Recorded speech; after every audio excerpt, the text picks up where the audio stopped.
Tilda, live on Star FM. Right, tinokutambirai nemufaro mukuru zvekare. Mune chino chirongwa tirikuti zvinoera, zvinoshamisa, zvinotyisa, zvinoda kufumurwa. Muchirongwa chedu chanhasi unoyu,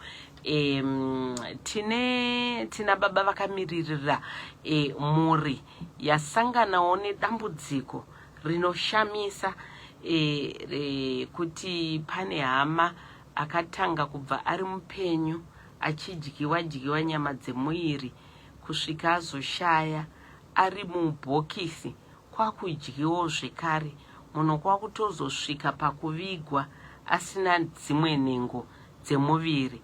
Inova nyaya inoshamisa zvikuru. Zvisinei, pari zvino tine hanzvadzi yemufi parunare. Makadiko baba? Simba tete makadiwo. Aiwa, tiripo hedu. Kuri seiko kwamuri? Atiri kungori nezvinoshamisa chete, asi kupenyu hako. Muri kutaura kuti nyaya iyi ndo chezvo zvakaitika? Nyaya iyi ndo kutsanangura kwamaita, ndo chokwadi chaicho chakanyatsoitika ichocho. Neupo huri pachena kuti kusvikira nachifi chaiwo vakatouya vakasvika paground. Inyaya iyi ndeyechokwadi. Alright, okay.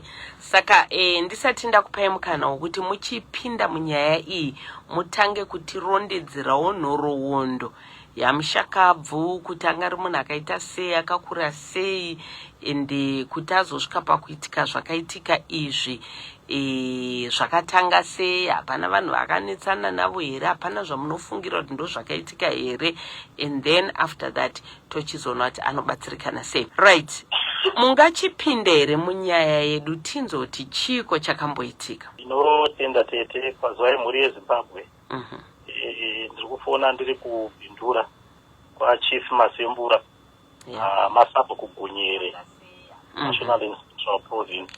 Kune nyaya yakaitika yehanzvadzi yangu, uyo anga ine 45 years, akashaika. Asi asati ashaika, kurarama kwake mukukura kwake, tingati munhu watakatokura tese, musikana akanga aine simba zvakanyanyisa kuti dzimwe nguva aikwanisa kutoita mabasa epamba anoitwa nevarume, kuti unogona kubopa mombe, unogona kurima, achibata gejo uri wega, achienda kumunda achisakura achidaro, nemakuriro atakaita. Tinotati fambe ndo kuzororwa nemurume wake kwakunogara kuChiweshe. Agara kuChiweshe, murume akatanga kushusha mudzimai. Ashusha mudzimai, ana baba ndokuichienda kuti ona kamukwasha uri kushusha mwana wedu, uri kunetsa mwana apa, huna chawakatipa, tigara mese zvakanaka. Ana baba wachingodzoka kuuya kumba, hapana kupera nguva yakareba, vaonekwa uya masamoni auya ari kubva kwachief wekuChiweshe. Andisvikai kuno voenda kuyanza, ana baba ndati ndirambire mwana wenyu muno machifi, mukazoti ndamuramba ndiri ndega, saka ndikupirei mwana wenyu muno machifi. Ana baba vakati hapana chakaipa, mwana wedu kunza kuno, tochengeta mwana wedu, antokamutora pamusha, chiti paitu mwana wedu, ndokutora mwana wavana baba. Hapana kuperawo mazuva akawanda, mukwasha achibva atera. Ana baba kusiyana vanoita nemudzimai wangu, ndisina kukupai zvinhu zvenyu, asi ndauya nezvinhu zvenyu zvandauya nazvo, ndirambe ndiine ukama hwakanaka neni. Ndokutambirawo zvatakatambira zviye. Tagara, hapana kupera mazuva akati wandei, takatanga kuona kuti musikana uyu akatanga kuchinja unhu hwake hwaakanga ainahwo kura nepaakauya. Ndongoti gare kwaita kunhu hwake hwati chii. Takaona pfungwa dzake dzakadaita sedzakanga dzakuda kuti rasikei chana, asi dzairasika achiziva zvaari kuita. Agara kudaro, ndokuchiwana mumwe murume wakaonana naye, ndokurorana nemurume uya, ndokugara. Vasati kwakuita mwana wani nemurume uya, murume uya dambudziko rakaitika, kwakuchinobata chibharo mwana wemudzimai uyu, mwana wemurume kuChiweshe uye. Kwakunobatwa chibharo nemurume uyu. Abatwa chibharo paipai, abva asungwa murume uya, aenda kujeri.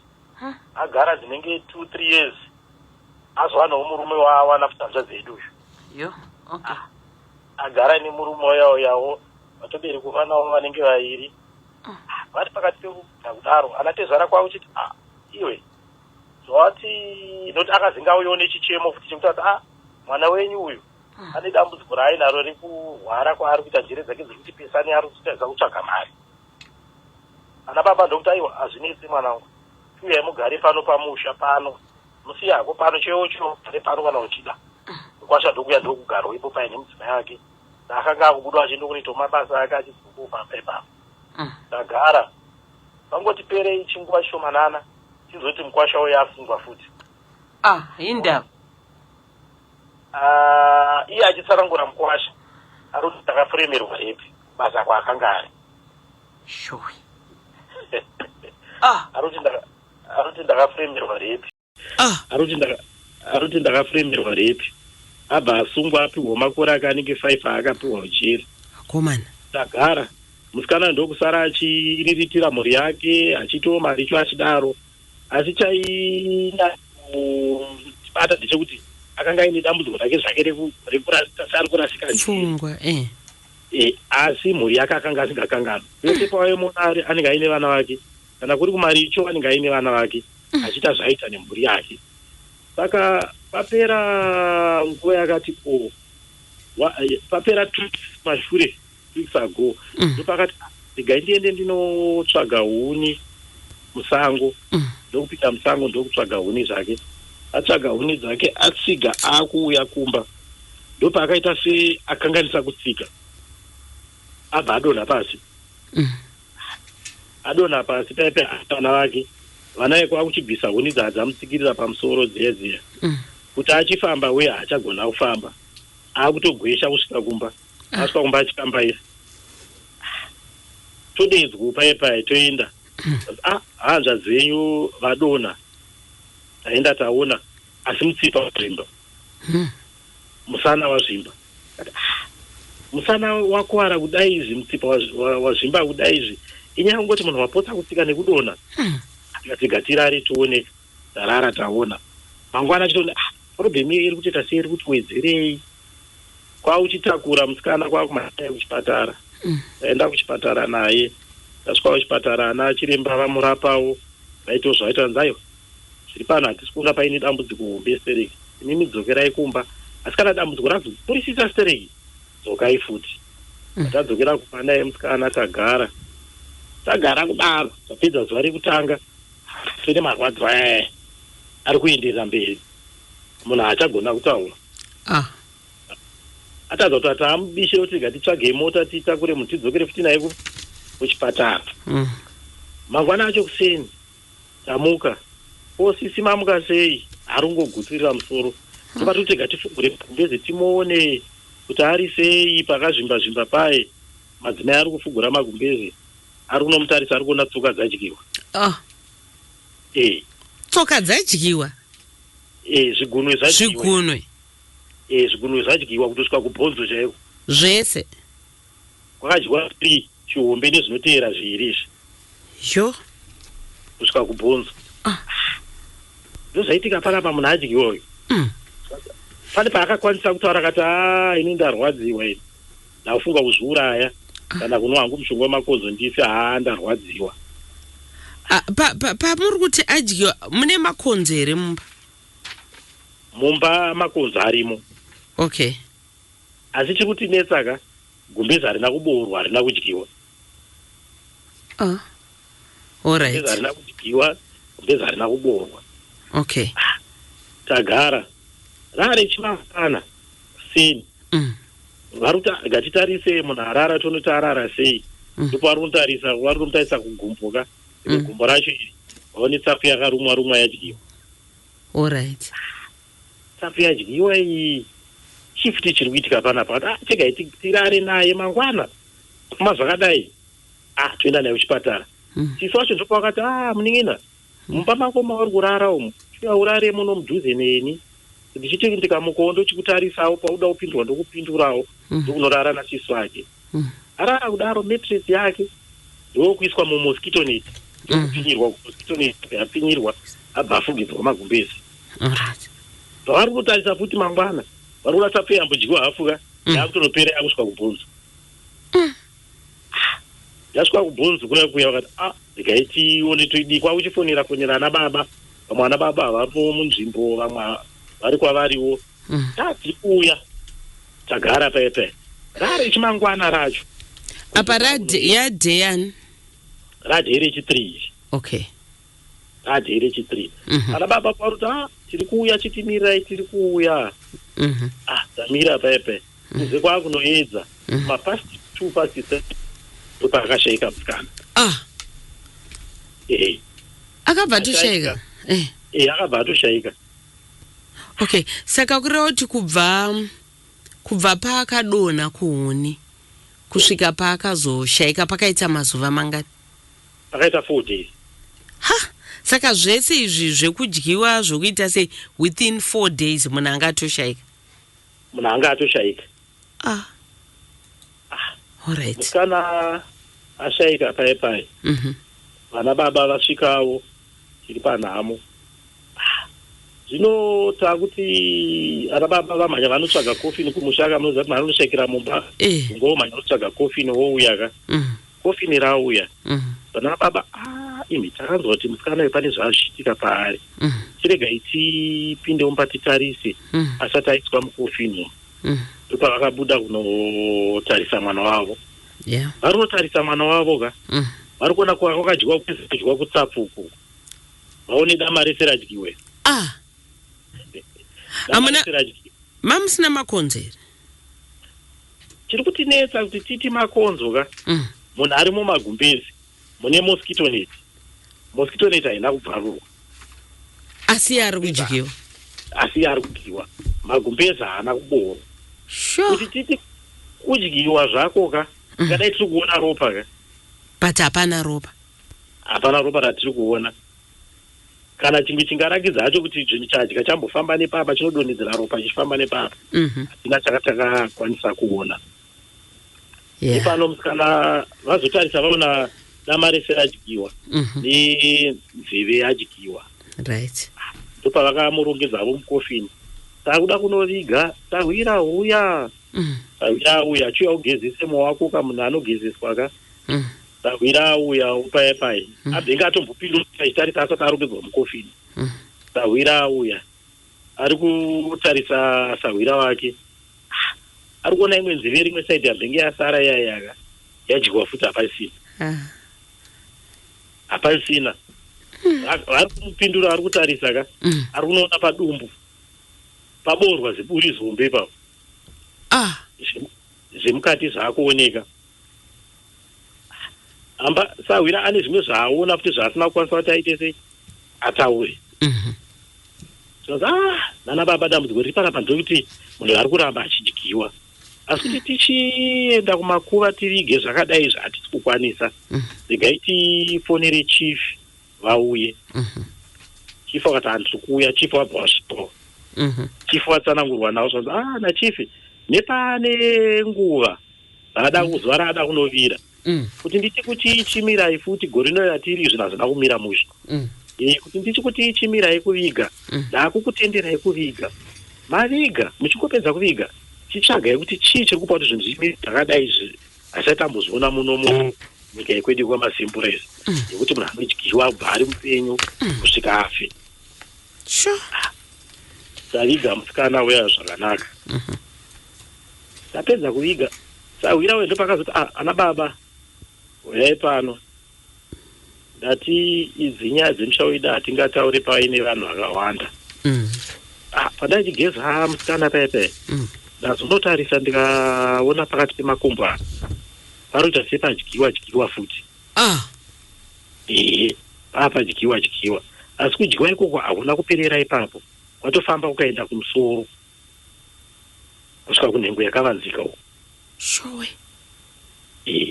Taona kwadyiwa nhengo yakavanzika iyi yadyiwa. Asi handakwanisa kuti nditaure bhozi vanhu vemusha vangu vachiripo vakati wandei. Time yandanga ndichimugeza paipa ndamutipindurudzei kudai so ndichimupindudza ndichimudzora kuti rimwe saidi ka pakadyiwa pagomba paipeka pandadzora kechi2 pandamupindudza kechi2 ndaona gomba rei ratowedzera futi. Tinoda kuti munhu adyiwa munhu anga ari mukofini vana baba watozoputaisa mukofini wakaona pakofini hapana pakaboka pekuti pamwe zvinganzi gonzo ran'en'ena rikapinda nepo. Asi angodyiwa akadaro. Akangodyiwa zvakadaro. Kumuradzika musi wechipiri last week. Mafambiro akaita nyaya iyi. Saka akasvika pakuradziwa hapana kuzikanwa kuti chachiri kudya munhu chi. Takasvika pakunomuradzika hatina chatakakwanisa kuona kana kuti tizive kuti chiri kudya chimunhu chii. Asi chaitinesa kudyiwa kuri kuitwa munhu ka hatisi kuona ropa ratiri kuona. Asi mozongoona munhu pasina nyama. Tikungoona kuti nyama hapasisina. Hapana patiri kuona kuti gumbezera rakamufuga riya ka raboorwa. Hapana chatiri kuona. Kuti titi metresi pamwe makozaru metresi ka kuona metresi yacho inenge tori nyowani ichiri muplastic mayo chaimo. Hapana chatiri kuona kuti munhu adyiwa. Maparariro akaita hanzvadzi yangu iwani. Kuti maraini haana vamwe vanhu vakambonetsana navo here? Kana mukama magariro atanga takaita hapana munhu watingati waakashupana naye kuti tingati akatora zvinhu zvemunhu here kana kuti semunhu airwara. Semunhu airwara hatina munhu akaita nechichemo chekuti mwana wenyu atitorera zvinhu zvangu. Hapana watakaona akaya nechichemo icho. Anga ari munhu anga agere nevamwe zvakanaka, agere nemusha zvakanaka. Saka zvanzi chii? Mazvo tikutoshamisikawo nazvo semhuri. Taunondofudza kati wandei kuti chitiko chakadaro chinogona kudai chichiitika. Hatisi kuziva kuti dzimwe nguva kuti zvingadai zviri mumhuri here. Nokuti kuberekwa kwedu kwataitwa vana baba vedu vaberekwa vari vakomana 3. Uyo aberekwa nababa vakanga vari pakati. Asi muitika kwazvowo amai vabereka hanzvadzi yanguzvo. Pane pavakarwara. Vakarwara vakaita breast cancer. Vaita breast cancer ndokutakurwa kuenda kuchipatara chikuru chiri kuMount Darwin uko. Achiti vaende vanorapwa. Ndokunorapwa ikoko. Vakudzoka kubva kunorapwa. Nokuti kurapwa kwakaitwa breast cancer zamu rakatozobviswa. Vabviswa zamu riya kumba uko vasiyo bamunini vakurwarawo. Bamunini vakanga vakurwara taona vaita chirwere ichi kuti munhu anongosvingodedera maoko akagara taura havachakwanisa kutaura.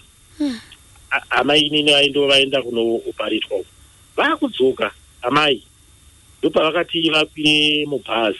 Vari kukwira mubhazi kodhaiti anenge ari mukati.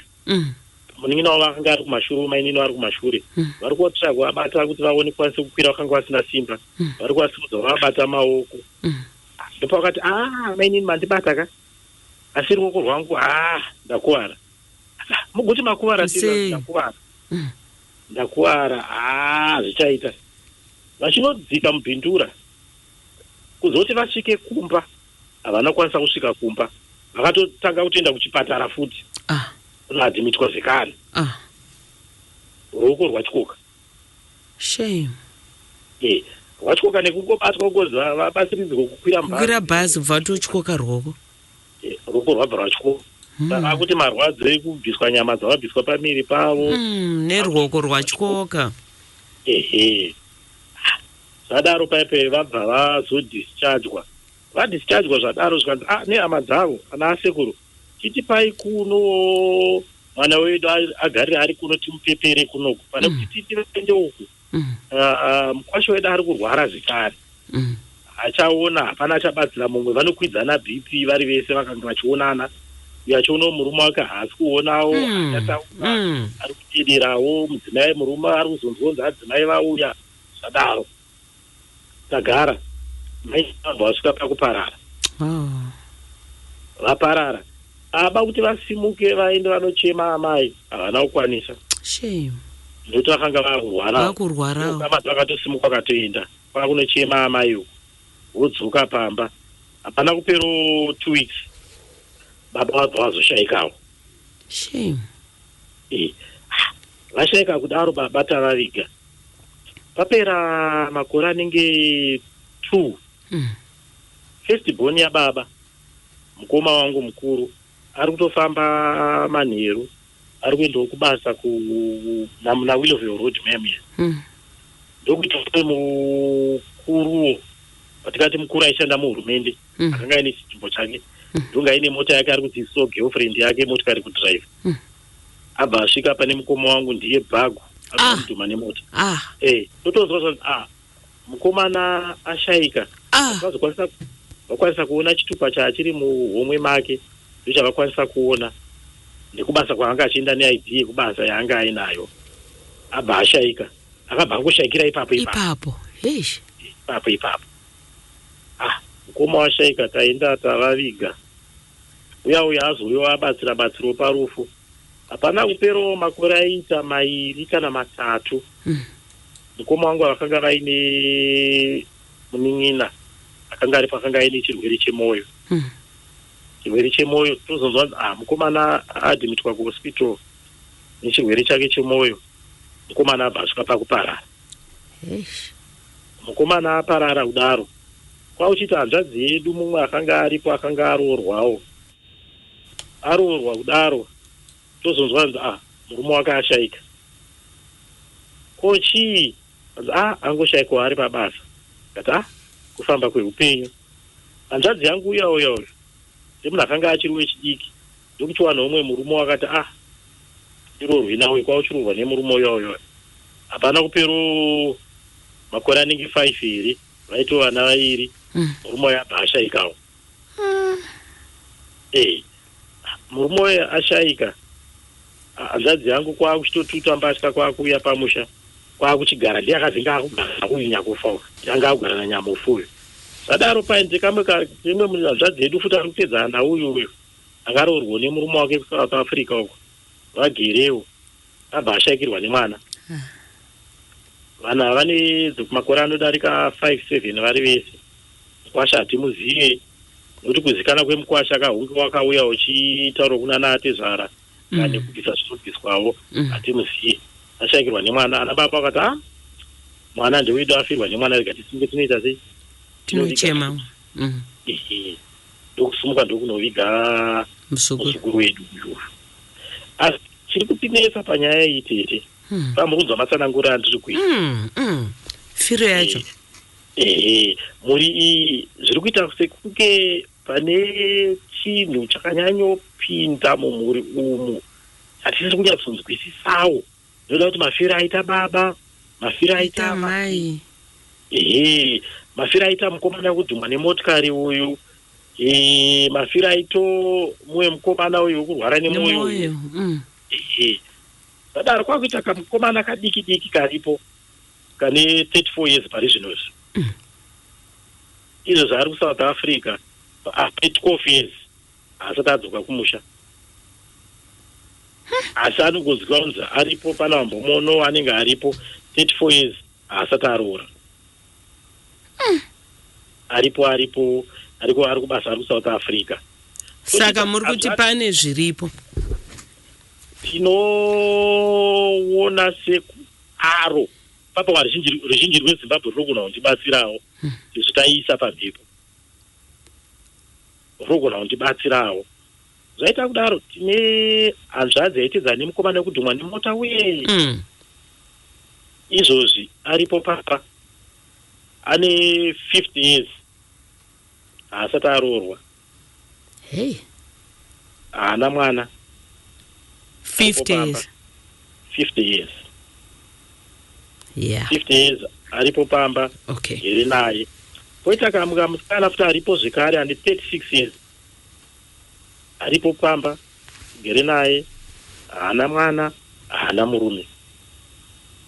Saka pamatambudziko ese aya mati mamboedza kutsvaga rubatsiro here kana kumbofambawo kungava kumakereke kana kuchivanhu? Chiri kuitwa ndechekuti vana baba vedu mukuberekwa kwavo vari 3 vakomana vese vakashaika. Alright. Vashayika kudaro vasara ndana baba vekudzimba vatinawo